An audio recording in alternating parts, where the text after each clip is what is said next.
नमस्कार दोस्तों, राजनीति और क्रिकेट दो ऐसे जुनून जो भारत के दिल की धड़कन है। लेकिन जब ये दोनों आमने सामने आ जाए तो टकराव नहीं बल्कि टाइमिंग का गणित शुरू हो जाता है।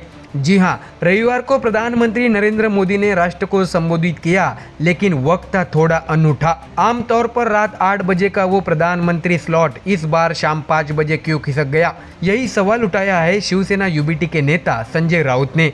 और फिर शुरू हो गई राजनीति की नई पारी। दर्शकों, आपको बता दें कि मुंबई में मीडिया से बातचीत करते हुए संजय राउत बोले, प्रधानमंत्री का लोगों को गुमराह करने का मानक समय रात 8 बजे है, लेकिन इस बार अचानक शाम 5 बजे क्यों? लोग कह रहे हैं कि भारत पाकिस्तान मैच था और बीजेपी कार्यकर्ता चाहते थे कि बिना किसी रुकावट के मैच का मजा लिया जाए। अब राउत के इस बयान में राजनीति का मजा तो है ही, लेकिन क्रिकेट के तड़के ने इसे और चटपटा बना दिया।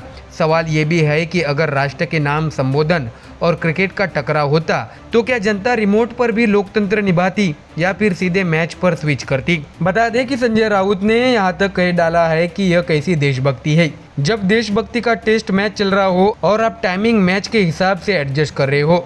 सोचिए जरा, एक तरफ प्रधानमंत्री स्वदेशी अपनाने की अपील कर रहे थे, वहीं दूसरी तरफ लोग टीम इंडिया के लिए नारे लगा रहे थे, भारत माता की जय। तो क्या देशभक्ति की दो पिचें एक साथ खेली जा रही थी? राजनीति के मैदान में संजय राउत ने यही छक्का जड़ने की कोशिश की। तो दर्शकों, ऐसे में अब बात करते हैं प्रधानमंत्री नरेंद्र मोदी के उस संबोधन की जिसने रविवार की शाम को डेडलाइन बनाया।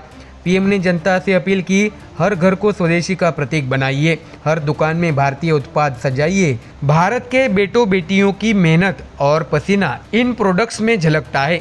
यानी मैच भले ही भारत पाकिस्तान का रहा हो, लेकिन पीएम मोदी ने पिच तैयार कर दी भारत बनाम विदेशी सामान की।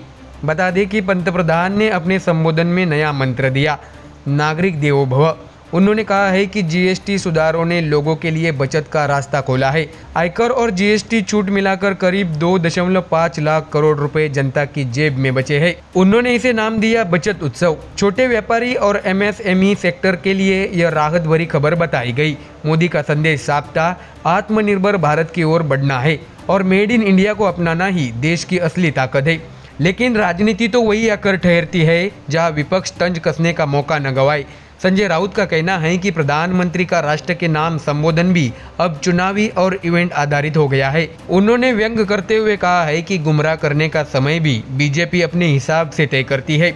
यानी एक और पीएम देशवासियों से स्वदेशी अपनाओ का आह्वान कर रहे थे, दूसरी ओर विपक्ष इसे क्रिकेट ट्रिक बता रहा था। सवाल ये भी उठता है, क्या राजनीति में क्रिकेट का इस्तेमाल अब नया नैरेटिव सेट करने का हथियार बन रहा है? ऐसे में दर्शकों, आम जनता के लिए रविवार की शाम दिलचस्प थी। एक तरफ टीवी पर प्रधानमंत्री का संबोधन, दूसरी ओर थोड़ी ही देर बाद भारत पाकिस्तान का हाई वोल्टेज मैच। लोगों ने रिमोट हाथ में लिया और दोनों चैनल स्विच करते रहे। कुछ लोग बोले, पहले देश की बात सुन लेते हैं फिर मैच का मजा लेंगे, जबकि कुछ ने कहा, देशभक्ति अपने दिल में है, टीवी पर तो मैच ही देखेंगे। यानी जनता ने भी अपनी अपनी प्राथमिकताओं का सिलेक्शन कर लिया। तो ऐसे में दर्शकों, कहानी का सार यही है, राजनीति और क्रिकेट दोनों में टाइमिंग ही सब कुछ है। संजय राउत का तंज हो या प्रधानमंत्री का संदेश, दोनों की गूंज अलग अलग पिचों पर सुनाई दी। एक तरफ विपक्ष सवाल कर रहा है, देशभक्ति की असली परिभाषा क्या है? वही सरकार कह रही है, स्वदेशी अपनाओ, बचत उत्सव मनाओ। अब देखना यह होगा कि जनता किसे ज्यादा तवज्जो देती है, मैदान में गूंजती भारत भारत की आवाज को या फिर प्रधानमंत्री के स्वदेशी अपनाओ के नारे को।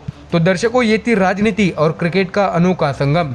अगली बार जब प्रधानमंत्री रात 8 बजे या शाम 5 बजे बोले तो आप तय करिए रिमोट कहाँ रुकना चाहिए, क्योंकि लोकतंत्र और क्रिकेट दोनों ही भारत में सबसे बड़े धर्म हैं। तो दर्शकों, फिलहाल इस खबर में इतना ही। देश और दुनिया की बाकी और खबरें देखने के लिए जुड़े रहिए हमारे चैनल MDR न्यूज के साथ। धन्यवाद।